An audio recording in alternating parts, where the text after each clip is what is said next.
Okay, so today's little video here is all about the pH scale. I know you've done a lot of stuff with pH before, starting in even middle school, elementary school. Everybody knows what pH is, and yet nobody really knows what pH is. So the purpose of this video is to give you some of the chemistry behind what pH really is, as opposed to just some way to tell that acids and bases are. So a few basic questions here. Number one, have you ever wondered why pH goes from 0 to 14? Kind of a random number, 14. And why is neutral 7?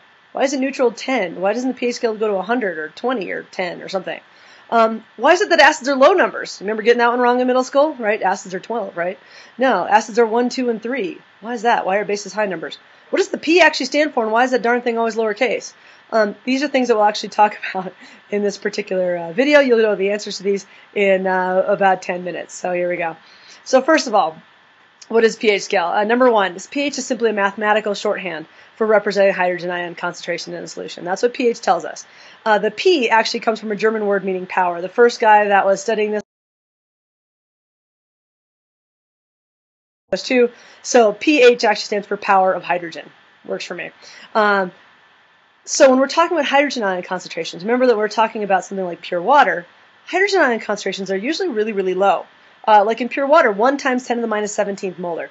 Well, that's a clunky number to write. It's even more of a pain in the butt to try to type. I'd really rather not write that number ever again if I can help it.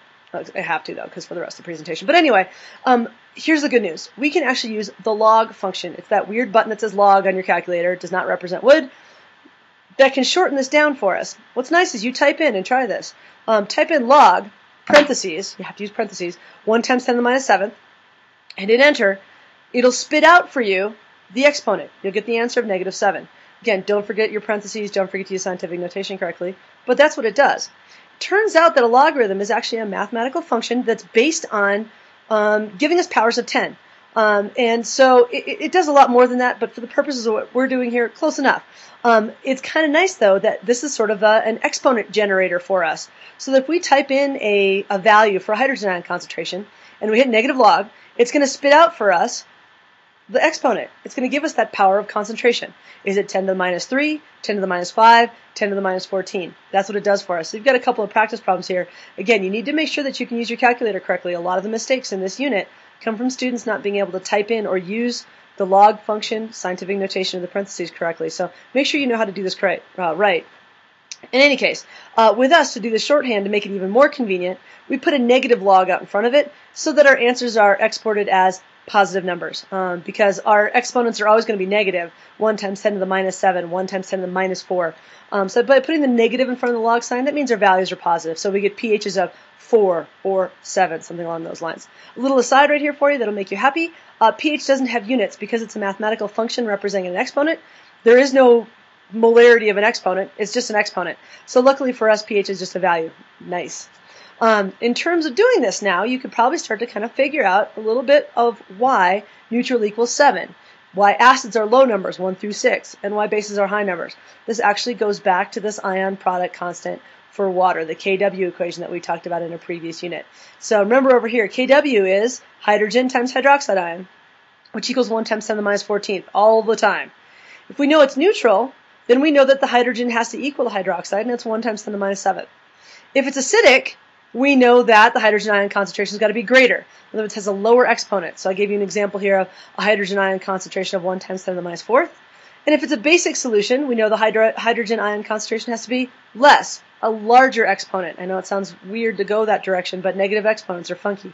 So again, I gave you an example of 1 times 10 to the minus 11th. So go ahead and try calculating the pH of all of these. Hit pause. I'm going to hit this on the next one, so make sure you hit pause right now. And here's your answers. So for neutral pHs, when you take the log of that, you get a pH equal to 7. That's our exponent. So if our exponent's negative 7, the log of that, or the negative log of that's going to be 7. We have a smaller number exponent, negative 4. The pH of that value is going to be a low number, 1 through 6. If we have a larger exponent, when we take the negative log of that, we're going to have a large pH value, something greater than 7, like 8, 10, or even 12 or 14. So here's some kind of math problems that you'll need to do. Got dark outside. I think it's going to snow. But what if you're given hydroxide ion concentration instead of hydrogen ion concentration? All the ones that we've done until now include hydrogen ion concentrations. You cannot take the negative log of hydroxide and get a pH. It's something else that we'll talk about here in just a minute. So here's an example problem. What's the pH of a solution that has a hydroxide ion concentration of 1 times 10 to the minus 6? So this is hydroxide ion. What do we got to do? So the strategy here is to use that Kw equation. So here you can see the Kw equation, and here I've plugged in my hydroxide ion value for that, and I'm solving for hydrogen ion. Here it is, 1 times 10 to the minus 8. Now I can plug my hydrogen ion concentration into that pH equation, that log value. And I know that if I take the negative log of 1 times 10 to the minus 8, my pH value will be 8. So again, you have to make sure you're really careful with which ion that you're given. If it's a hydrogen ion concentration, you can plug it right in. If it's hydroxide ion, you have to do an extra step to get it to a hydrogen ion concentration first.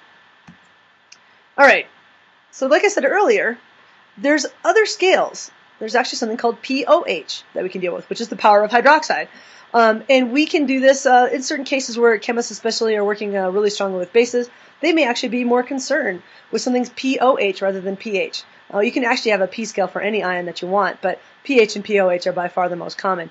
The formula is exactly the same as pH, except for the big thing here is that you're using the hydroxide ion concentration. So pOH is the negative log of hydroxide ion.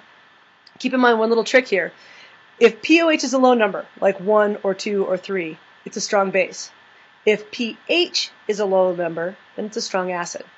If pOH is a high number, it means it's a weak base or a strong acid. It's kind of a bizarre little thing that they do, so it can be kind of tricky sometimes. So here you go, there's a practice problem for you. Hit pause right now. All right, to solve this, pOH of a solution that has a hydroxide ion concentration, you simply plug that hydroxide directly into the log equation. Now instead of solving for a negative log of hydrogen ion, you're doing negative log of hydroxide ion, and your pOH now equals to 6. Really straightforward. Here's a great shortcut you like. In the middle here is some kind of crazy mathematical functions that if your brain already hurts, just kind of cover your eyes or whatever you want to for a couple of seconds and don't worry about it. But if we take this Kw equation and hit the log of both sides, what we find is that there's kind of a neat little trick. Because the product of these two things is always 1 times 10 to the minus 14, and when we take the negative log of that, we know that the sum of those is always 14. So here's the equation right here on the bottom that you need to know. This is a great shortcut. pH plus pOH always adds up to 14. In other words, the exponent of your hydrogen ion and your exponent of your hydroxide ion always add up to 14. Kind of cool how that works. I love it. So here's that same practice problem you had earlier. This one now, instead of solving it by, calculating the hydrogen ion concentration and then doing pH, here's the other way to do it. So now see if you can solve this problem by using that little shortcut I gave you on the previous page. Hit pause now and see if you can figure it out. All right, I like this way a lot better. So here's my hydroxide ion concentration. I'm going to take the pOH of that, and I get the pOH equal to 6. Okay, fine. Now I know that pH plus pOH equals 14, therefore my pH equals 8. Same basic problem, two different pathways. It doesn't matter which one you use. Just make sure that you kind of know both of them so you can have some flexibility in how you solve your problems. All right, going the other way. If you're given a pH or pOH, how do you find hydrogen or hydroxide ion concentrations? It's just a rearrangement of the log equation that you got before, but there's a couple of tricky errors that you got to watch for when you're doing your rearranging.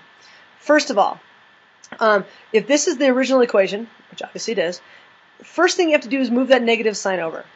The negative sign has to be done first, not at the end. That's a really key point. That negative sign has to be next to the pH. Okay, you don't take the negative of the answer, you take the negative of the pH. And then you do the inverse log function. Now where do you find the inverse log function? That's usually a second and then the log button on your calculator. Usually in your calculator, if you look at the little letters that are printed on there, it looks like 10 to the x of some sort.